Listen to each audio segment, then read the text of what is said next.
Assalamualaikum warahmatullahi wabarakatuh. Alhamdulillahi rabbil alamin, alladzi khalaqal insana fi ahsani taqwim, alladzi arsala rasulahu bil huda wa dinil haqq liyudhhirahu 'alad dini kullihi wa kaffa billahi shahidan. Asyhadu an la ilaha illallah wahdahu la syarikalah wa asyhadu anna Muhammadan abduhu wa rasuluh. Allahumma sholli ala Muhammadin wa ala alihi wa sahbihi wa tabi'in ajma'in, amma ba'd. Wa qala Allah ta'ala fil Qur'anil azim, a'udzu billahi minasy syaithanir rajim. Ya ayyuhalladzina amanu kutiba alaikumus shiyam kama kutiba alal ladzina min qablikum la'allakum tattaqun. Ma'asyiral muslimin, jamaah salat subuh yang dirahmati Allah. Alhamdulillah, pada pagi hari ini atas izin Allah kita semua dimudahkan untuk bisa hadir di tempat ini, yaitu kita bersama-sama melaksanakan salat subuh. Dan mudah-mudahan apa yang kita lakukan di pagi hari ini insya Allah merupakan amal terbaik kita yang kita persembahkan kepada Allah Ta'ala. Salawat dan salam semoga tersanjungkan atas junjungan kita Nabi Agung Muhammad Sallallahu Alaihi Wasallam, dan semoga kita mendapatkan syafaatnya besok di hari yaumil qiyamah. Ma'asyiral muslimin, jamaah salat subuh yang dirahmati Allah. Bulan Ramadan adalah bulan untuk mendidik diri kita menjadi orang-orang yang sabar, dan sekaligus kesabaran itulah yang akan melatih setiap pribadi untuk memiliki kemampuan mengendalikan diri. Karena puasa yang kita lakukan adalah semata-mata kita ini untuk mendekat kepada Allah Ta'ala. Dari pagi waktu fajar atau waktu subuh sampai menjelang maghrib, kita menahan diri dari hal-hal yang membatalkan puasa, dan termasuk kita menahan diri, mengendalikan diri dari hal-hal yang bisa merusak amal ibadah puasa kita. Maka apapun yang kita lakukan dari sejak waktu subuh sampai menjelang berbuka atau menjelang maghrib, semua itu kita lakukan hanya untuk mengharapkan keridhaan Allah Subhanahu wa Ta'ala, dan agar semuanya menjadi amal bagi kita semua. Rasulullah Shallallahu Alaihi Wasallam bersabda, kullu amali bani adam yudha'aful hasanatu bi asri amsaliha illa sab'i mi'atin dhifin. Setiap amalan kebaikan oleh anak Adam, oleh manusia, akan dilipat gandakan menjadi 10 hingga 700 kali dari kebaikan yang semisal. Misal kita melaksanakan sholat subuh berjamaah pagi hari ini, kita akan mendapatkan pahala kebaikan 10 kali lipat, bahkan sampai 700 kali lipatnya. Jadi sholat subuh ini kita sama seperti orang yang menjalankan sholat subuh 10 kalinya, bahkan 700 kalinya. Masya Allah. Ya, oleh karena itu ketika kita bisa melaksanakan sholat subuh berjamaah, maka berbahagialah. Kenapa? Karena orang yang melaksanakan sholat subuh berjamaah ini disaksikan oleh para malaikat. Malaikat yang menjaga manusia di waktu siang, yang turunnya di waktu subuh atau menjelang subuh, yang insya Allah nanti naiknya di waktu asar, dan malaikat yang menjaga manusia di waktu malam, yang turunnya menjelang asar dan naiknya di waktu subuh. Ini bertemu. Nah, oleh karena itu di dalam Quran dikatakan inna Qur'anal fajri kana mashhuda. Sesungguhnya orang-orang yang melaksanakan sholat subuh berjamaah itu disaksikan oleh para malaikat. Jadi walaupun kita sholat sambil kantuk-kantuk, ya, itu sambil ada yang goyang-goyang karena tidak menahan karena capek dan sebagainya, mungkin ada yang batin, ini ayat yang dibaca surat apa gitu.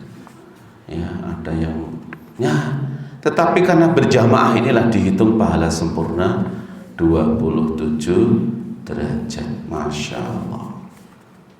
Maka kalau seseorang melaksanakan sholat berjamaah itu bebannya lebih ringan. Bebannya lebih ringan. Kenapa lebih ringan? Karena ketika sholat berjamaah menjadi makmum, semua sudah ditanggung oleh imam. Sekalipun di waktu sholat subuh mungkin ada 1-2, ya 1-2 itu artinya tidak banyak, paling cuma kalau nggak 1 cuma 2. Ketika sholat sambil menguap, sambil angop misalnya, sholat sambil gitu. Mungkin ada yang begitu, 1-2, 1 atau 2 atau bahkan tidak ada. Dan itu tertutup karena apa? Karena kita berjamaah. Mungkin ada yang sambil sholat subuh sambil mikir habis ini nanti mau persiapan ini mikir pekerjaan, mikir itu gitu. Tapi itu tertutup karena kita sholat berjamaah. Mungkin bacaan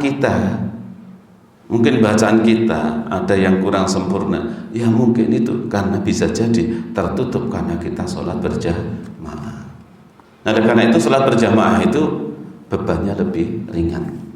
Nah ini, oleh karena itu setiap amal yang kita lakukan akan dilipatkan 10 kali bahkan sampai 700 kali termasuk sholat subuh ini. Karena di dalam penjelasan di beberapa kitab itu diantaranya ya, itu dikatakan bahwa sholat subuh itu adalah sholat yang paling berat. Nah ini membutuhkan kesabaran, apalagi di bulan puasa. Nah ini, tapi saya yakin kalau di bulan puasa itu sholat subuhnya ya tetap kuat karena habis makan ya. Habis makan biasa kuat. Kalau sholat zuhur, sholat ngasar itu mungkin agak sedikit goyang-goyang karena sudah kondisi energinya sudah berkurang gitu ya. Bapak Ibu yang dirahmati Allah Ta'ala, yang selanjutnya di dalam sabda Nabi tadi, qala Allahu azza wa jalla, Allah Subhanahu wa Ta'ala berfirman, illa shaum, kecuali amal ibadah puasa, fa innahu li wa anna azzibihi, puasa itu untukku dan akulah yang akan memberikan pahala, dan Allah sendiri yang akan memberikan pahala dari puasa itu. Nah, oleh karena itu puasa yang kita lakukan di bulan Ramadan ini harus betul-betul kita jaga dengan sebaik-baiknya. Karena puasa ini puasa yang bisa mengantarkan kita menjadi pribadi-pribadi yang takwa. Sebagaimana di dalam firman Allah, ya ayyuhalladzina amanu kutiba alaikumusiyam kama kutiba alal ladzina min qablikum la'allakum tattaqun. Wahai orang-orang yang beriman, diwajibkan atas kamu berpuasa sebagaimana diwajibkan atas orang-orang sebelum kamu, agar kamu semua menjadi orang yang bertakwa. Ini ayat ini paling populer di bulan puasa. Ada yang setiap kali Ustadz ceramah bacakan ayat itu, terus dibaca sampai kemudian dikenal dengan Ustadz Kutiba ya, karena yang dibaca ya ayyuhalladzina amanu kutiba alaikumusiyam. Nah ini, dan jamaah itu pintar sekali memberi nama kepada Ustadz itu pinter. Kalau Ustadz sering ngimami sholat baca surat Qul huwallahu ahad, Qul a'udzu birabbin nas, Qul a'udzu birabbil falaq, disebut dengan Ustadz Qul. Nah, gitu. Ya seperti itu. Ya seperti itulah jamaah. Biarkan saja. Bapak Ibu yang dirahmati Allah, di dalam puasa ya tadi disebutkan bahwa la'alakum tattaqun, agar kita menjadi orang-orang yang bertakwa. Kemudian puasa mengandung hikmah, yaitu mensucikan tubuh dan mempersempit jalan setan. Karena di dalam hadis ya, di awal-awal puasa kita mendengar ya, apabila telah datang Ramadan ya, idza jaa Ramadan, apabila telah datang bulan Ramadan atau bulan puasa Ramadan, maka dibukalah pintu-pintu surga, ditutuplah pintu-pintu neraka, kemudian dibelenggu atau dipenjarakan yaitu setan-setan. Masya Allah. Nah ini artinya bahwa orang yang berpuasa itu di samping mensucikan dirinya, mensucikan jasadnya, dan juga mempersempit jalan-jalan setan, lubang-lubang setan yang mudah kita dipersempit. Nah, sebagaimana di dalam hadis Nabi Shallallahu Alaihi Wasallam, ya ma'syarul syabab. Nah ini, hai para pemuda. Nah ini ya, ini para pemuda, tentu maksud adalah pemuda yang belum menikah. Man istata'a minkumul ba'ah. Barang siapa di antara kalian yang mampu memberi nafkah, ini falyatazawwaj, maka menikahlah. Nah, ini ya, maaf ya, yang belum menikah itu selalu kena ini. Ya mudah-mudahan nanti setelah puasa undangan sudah dicetak, cuma namanya belum jelas ya. Yang belum menikah ya. Tinggal ngasih nama sebenarnya dan tanggal waktu. Ya. Wa malam yastati fa alaihi bisawm fa innahu lahu wijaun. Ini. Tapi kalau belum mampu maka berpuasalah. Ini. Kalau belum mampu puasalah. Nah, karena sesungguhnya puasa merupakan peredam baginya. Artinya puasa itu untuk mengendalikan diri dari gejolak hawa nafsunya. Masya Allah. Jadi, oleh karena itu, Bapak Ibu yang dirahmati Allah, jadikan puasa ini sebagai madrasah. Jadikan puasa ini sebagai sekolah. Jadi kalau puasa itu jadikan sebagai sekolah, kita ini harus berusaha untuk tertib di dalam mengikuti proses. Nah, di bulan Ramadan ini, proses pembelajaran di bulan Ramadan, dari waktu kita bangun tidur, kemudian sahur, kemudian sholat subuh, terus amal-amal ibadah kita tertata rapi. Karena di bulan Ramadan paling tidak ada 5 amalan, yaitu puasa, sholat taraweh, tadarus Al-Quran, kemudian ada iktikaf untuk mencari Lailatul Qadar, dan sempurnakan puasa dengan zakat, infak, sedekah. Wabil khusus adalah zakat fitrah. Nah ini. Jadi ini amalan-amalan yang memang dilakukan di bulan Ramadan. Ya. Kemudian ketika di bulan Ramadan kita mampu untuk mengendalikan diri, ketika di bulan Ramadan kita mampu untuk menahan diri, tentu mengendalikan diri dan menahan diri ini adalah dengan senjata kesabaran. Maka kita akan menjadi orang-orang yang lulus. Tidak seperti yang dikatakan oleh baginda Rasul, rubbas shaimin khadzuhu min siyamihil ju'u wal atas. Betapa banyak orang-orang yang berpuasa, ya, namun dia tidak mendapatkan dari puasanya tersebut kecuali hanya rasa lapar dan rasa dahaga. Hadis ini merupakan apa?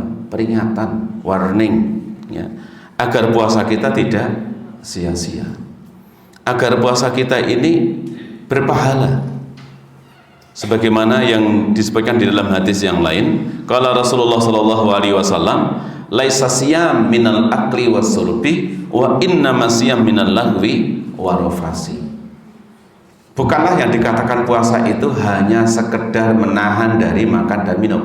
Jadi kalimatnya, bukanlah orang yang berpuasa itu ya, hanya sekedar menahan diri dari makan dan minum. Akan tetapi yang dikatakan puasa adalah seseorang yang menahan diri, ya, menahan diri dari hal yang sia-sia, yang tidak ada gunanya. yang tidak ada faedahnya, yang tidak ada manfaatnya, sia-sia. Warrafasi, dan perbuatan-perbuatan yang mengarah kepada kemaksiatan. Kalau puasa itu hanya sekedar menahan makan dan minum, banyak orang yang bisa. Tapi kalau puasa ini kemudian sudah sampai bagaimana mengendalikan diri, menahan diri dari hal yang sia-sia, dari kemaksiatan ini. Maka puasa itu, inti dari ajaran puasa itu adalah bagaimana kita berusaha, berlatih mengendalikan diri, menahan diri dari perkataan yang sia-sia. Contoh, ghibah, membicarakan kejelekan, membicarakan kesalahan, membicarakan kekurangan orang lain, baik secara langsung atau melalui sosial media. Ya, sosial media. Contoh itu, masya Allah, sekarang melalui sosial media itu jauh lebih dahsyat. Nah, ini, masya Allah. Ini. Nah, membicarakan, menulis atau merasa nyaman mendengarkan kejelekan, kesalahan dan kekurangan orang lain, ini disebut semuanya sama, termasuk bagian dari ghibah. Ini. Nah, dan perbuatan ghibah termasuk penyebab puasanya menjadi sia-sia dan tidak berpahala. Maka asyam, as-shaum itu maknanya adalah al-imsak, itu artinya menahan diri, mengendalikan diri. Nah, ini. Para jamaah yang dirahmati Allah Ta'ala, maka inti ajaran puasa adalah pengendalian diri sebagai tanda orang yang sehat secara ruhani, sehat jiwanya.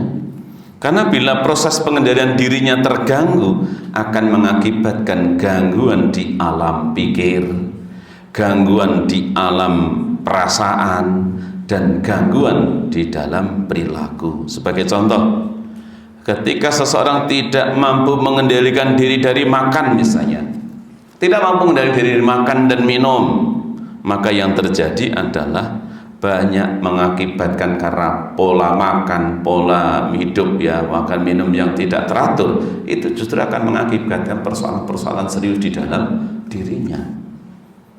Kalau zaman dulu kala itu lama ya, banyak orang yang sakit itu karena kurang makan.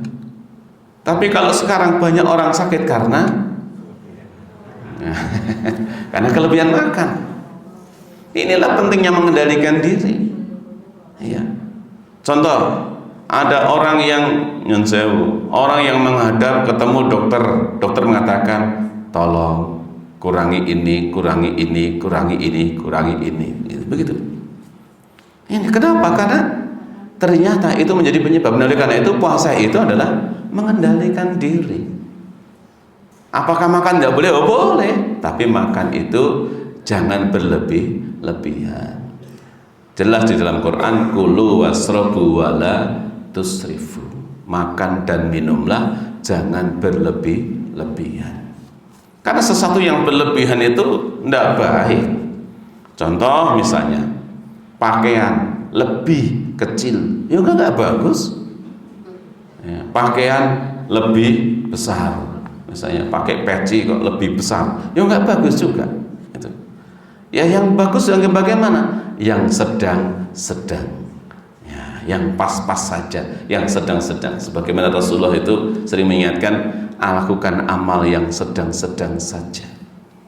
Kenapa? Karena Rasulullah mengatakan ketika ditanya oleh Sayyidatina Aisyah, ya Rasulullah, amalan apa yang paling dicintai Allah? Rasul mengatakan, amal yang dilakukan dengan adwamuhu wa ingkol, amal yang dilakukan secara ajak walaupun hanya sedikit. Artinya orang itu melakukan amal itu yang sedang-sedang. Ini. Nah, begitu juga makan ini jangan sampai berlebihan. Nah, terlebih makanan apabila makanan itu tidak baik dan tidak halal, masya Allah. Nah, ini Bapak Ibu yang dirahmati Allah, dulu pernah ada kisah begini. Saya ditanya oleh seseorang, oleh pejabat, Mas, sampai gaji ini piro Mas, begitu tanya ke saya. Terus saya belum menjawab, dia mengatakan, saya tahu paling gajimu cuma segini gitu.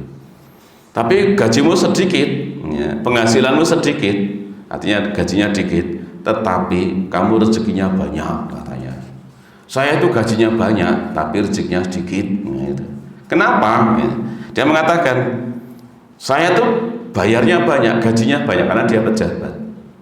Waktu itu dia bupati waktu itu. Saya tuh Mas mau makan emping, dokter katakan, Pak, Bapak ada asam urat. Mau makan tape, Pak, Bapak ada asam urat juga. Mau minum manis, Pak, Bapak gulanya sudah. Nah ini. Terus mau mampir makan seafood di pinggir jalan, Pak, ini kolesterol, Pak, juga mengandung juga asam urat, Pak, gitu. Terus mau mampir beli sate, Pak, Bapak ini tekanan darahnya tinggi gitu loh.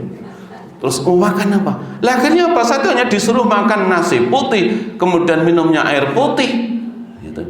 Padahal duitnya saya banyak, kata dia bilang gitu. Masya Allah, kata itu dulu bupati, saya nggak nyebut namanya. Dia seperti itu. Tapi kamu penghasilannya, gajinya kecil, tapi kamu apapun boleh, mau karena apapun boleh, nggak ada pantangan. Kenapa? Ya karena kamu diberi rezeki oleh Allah Ta'ala lebih banyak gitu. Nah, yang dirahmati Allah Subhanahu Wa Ta'ala. Ini. Maka puasa ini adalah mengendalikan diri tadi. Ini. Maka contoh lain, tidak mampu mengendalikan diri nafsu seksual akan menyebabkan orang ini melakukan seks menyimpang atau penyimpangan seks dan mengarah kepada perilaku yang keji. Tidak mampu dalam mengejar materi dan kebendaan, maka ia akan mengakibatkan memiliki sifat rakus, tidak lagi mampu membedakan mana yang halal dan mana yang haram. Akhirnya melakukan tindak korupsi, merampas hak orang lain. Nyosel, orang-orang yang korupsi itu orang miskin enggak? Bukan, orang kaya ya. Tapi kenapa dia seperti itu? Karena dia tidak mampu mengendalikan diri. Ya. Ketika tidak mampu mengendalikan diri dari mengejar kedudukan dan jabatan, akhirnya apa? Menghalalkan segala macam cara. Yang penting untuk meraih tujuan itu, untuk menggapai ambisinya, dia nggak peduli. Nah ini adalah bagaimana puasa itu adalah sangat luar biasa. Kalau seseorang itu berpuasa dengan sungguh-sungguh memahami makna puasa, maka orang itu akan menjadi orang-orang pribadi yang takwa betul. Ini. Maka ajaran puasa adalah bagaimana melatih diri seseorang untuk menjadi pribadi-pribadi yang sabar. Puasa adalah ibadah yang bersifat rahasia antara hamba dan Tuhannya. Puasa menumbuhkan muraqabatullah, merasa diawasi oleh Allah Subhanahu wa Ta'ala. Ketika seseorang merasa diawasi oleh Allah Ta'ala, maka dia akan hati-hati. Dia akan berhati-hati. Ketika melakukan ini itu Allah Maha Tahu. Ketika mengatakan ini itu Allah Maha Tahu dan sebagainya. Nah ini. Maka orang yang berpuasa ini akan semakin apa? Semakin dekat kepada Allah. Karena pribadi yang takwa tadi. Yang selanjutnya adalah puasa menumbuhkan khasyatullah. Puasa itu menumbuhkan rasa takut kepada Allah Subhanahu wa Ta'ala. Makanya orang-orang yang melakukan tindak kejahatan korupsi itu adalah orang-orang pintar, orang-orang berilmu. Padahal Ibnu Taimiyah mengatakan al-ilmu khasyatullah. Ilmu itu adalah semakin takut kepada Allah. Ilmu itu menjadikan seseorang itu semakin dekat kepada Allah. Tetapi ketika ilmu itu tidak semakin menjadikan dekat pada Allah, yang terjadi adalah ilmu itu digunakan untuk melakukan perbuatan jahat. Maka di surat Al-Fatir ayat 28 dikatakan innama yakhsyallaha yakhsyallaha min ibadihil ulama. Sesungguhnya orang-orang yang takut kepada Allah adalah ulama. Ulama itu siapa? Orang yang berilmu, dan ilmunya itu semakin menjadikan diri dekat kepada Allah, semakin takut kepada Allah. Orang-orang yang korupsi bukan orang bodoh, ya, bukan orang bodoh. Contoh kemarin ada berita ya yang sudah saya sampaikan di waktu buka puasa ini. Saya kaget. Saya itu dari sejak tahun 2016 ya sampai akhir ini, kalau kendaraan saya beli bahan bakar itu pertama Tapi mendengar berita itu saya kaget, wih kok bisa ya.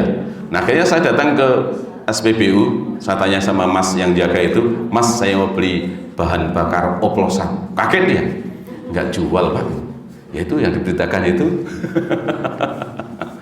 Dan kenapa dia berani ngoplos? Karena dia tidak takut kepada Allah. Ini tidak takut kepada Allah. Mengapa? Karena dia karena dia dikendalikan oleh hawa nafsu. Masya Allah. Apakah mereka orang bodoh? Bukan. Mereka orang pintar. Nah ini. Nah oleh karena itu puasa itu melahirkan, menumbuhkan rasa takut kepada Allah. Puasa sarana meraih kemuliaan yaitu takwa. Karena takwa itu adalah orang yang merasa diawasi Allah. Kalau orang itu sudah merasa diawasi Allah, tumbuh apa dalam dirinya? Adalah jiwa pribadi yang memiliki sifat istiqomah, selalu teguh di dalam menjalankan perintah Allah, ada keajegan di dalam beramal. Ini orang berpuasa. Maka kemudian puasa itu juga menumbuhkan, yaitu merasa diawasi Allah. Akhirnya dia merasa hati-hati di dalam berbuat. Nah ini. Kemudian puasa melatih kesabaran. Di dalam puasa itu menggabungkan 3 kesabaran, yaitu sabar dalam melakukan ketaatan kepada Allah Ta'ala. Jadi orang itu suruh lapar-lapar dari waktu fajar sampai menjelang buka, itu kalau bukan karena taat kepada Allah itu berat. Tapi karena ketaatan kepada Allah, lakukan, dan itu merasa nyaman. Yang kedua adalah sabar dalam menjauhi hal-hal yang dilarang Allah Ta'ala. Banyak pantangan dalam puasa. Maka ada seorang ulama mengatakan puasa itu adalah menahan diri dari sesuatu yang paling dicintai. Contoh makan, minum. Kalau suami istri di siang hari melakukan hubungan suami istri, ini kan sesuatu yang dicintai, boleh, halal, tetapi di puasa dilarang. Kenapa? Karena itu membatalkan. Nah ini, Masya Allah. Nah maka kesabaran dalam menjauhi yang dilarang. Yang ketiga adalah sabar terhadap takdir Allah atas puasa itu. Takdirnya orang yang berpuasa itu adalah orang berpuasa itu lapar, orang yang berpuasa itu lemas, orang yang berpuasa itu merasa kesulitan yang ia rasakan selama ia berpuasa, ya, tidak seperti orang-orang yang tidak berpuasa. Nah, kemudian yang terakhir adalah bahwa puasa itu membangun hubungan, membangun pola hubungan, yaitu hubungan kita kepada Allah. Hubungan kepada Allah dengan memperbanyak amal-amal, misalnya sholat, doa, zikir, baca Quran, ya, iktikaf, hubungan kepada Allah. Kemudian puasa itu membangun hubungan yang baik dengan dirinya sendiri. Kemudian puasa itu akan mendidik seorang untuk membangun hubungan yang baik dengan sesama. Maka pesan Nabi, ittaqillaha haitsuma kunta wa atbi sayyi'atal hasanata tamhuha wa khalliqin nasa bi khuluqin hasanin. Bertakwalah kepada Allah dimanapun Anda berada, merasa diawasi oleh Allah, takut kepada Allah dimanapun berada. Kemudian wa atbi sayyi'atal hasanata tamhuha, itu membangun hubungan baik dengan dirinya sendiri. Ikutilah setiap perbuatan buruk itu dengan kebaikan, karena setiap manusia pasti akan melakukan perbuatan yang salah. Setiap manusia pasti memiliki kesalahan dosa. Nah oleh karena itu ikutilah perbuatan salah dosa itu dengan apa? Melakukan kebaikan. Banyak beramal kebaikan, berzikir, berdoa, kemudian baca Quran, sholat 5 waktu. Nah ini insya Allah akan menghapus kesalahan-kesalahan kita. Kemudian yang ketiga adalah wa khaliqin nasa bi khuluqin hasanin, yaitu membangun hubungan yang baik dengan sesama. Rasulullah SAW mengatakan bahwa akmalul mu'minina imanan aksanuhum khuluqan. Sesempurna keimanan seseorang itu adalah kebaikan akhlaknya. Suatu ketika Rasulullah ditanya, su'ila Rasulullah sallallahu alaihi wasallam ngan aksari mayyudkhilun nasal jannata. Rasul ditanya, apa yang menyebabkan banyak orang masuk surga? Kemudian Rasulullah mengatakan, faqala taqwallah wa husnul khuluq. Itu orang-orang yang takwa kepada Allah dan orang-orang yang berakhlak mulia. Kemudian ketika ditanya wasu'ila an aksari mayyudkhilun nasa nara faqala al-famu wal faraj. Ketika ditanya Kenapa banyak orang yang masuk neraka? Apa yang menyebabkan orang itu masuk neraka? Karena orang itu tidak mampu menjaga al-famu, mulutnya, wal faraj, yaitu kemaluannya. Ini puasa, ini mendidik kita untuk apa? Membangun pola hubungan baik dengan sesama manusia, yaitu dengan akhlak yang baik. Suatu ketika Rasulullah ditanya, ya Rasulullah, itu si fulanah, ya, si fulanah ini dia orangnya adalah rajin sholat, dia rajin puasa, dia senang bersedekah. Cuma satu, ya Rasulullah, dia itu suka menyakiti tetangga dengan lisannya. Kemudian Rasulullah mengatakan, hiya finnar, dia di neraka. Kemudian ditanya, lalu bagaimana ya Rasulullah dengan si fulanah itu? Dia sholatnya biasa, ya, kemudian puasanya biasa, sedekahnya kadang-kadang, kadang bahkan jarang gitu. Tetapi dia tidak pernah menyakiti tetangga dengan lisannya. Rasulullah mengatakan, hiya fil jannah, dia di surga. Masya Allah. Inilah pentingnya membangun akhlak yang baik. Mudah-mudahan kita semuanya diberikan kemudahan oleh Allah Ta'ala untuk mampu mengendalikan diri kita menjadi orang yang insya Allah orang yang mulia, orang yang baik, orang yang bertakwa, dan mampu menjaga kesabaran kita selama di bulan Ramadan ini, dan insya Allah nanti terjaga sampai 11 bulan yang akan datang, dan mengantarkan kita menjadi orang-orang yang bertakwa. Wallahu a'lam bishawab. Demikian yang bisa kami sampaikan, mohon maaf segala kekurangan. Assalamualaikum warahmatullahi wabarakatuh.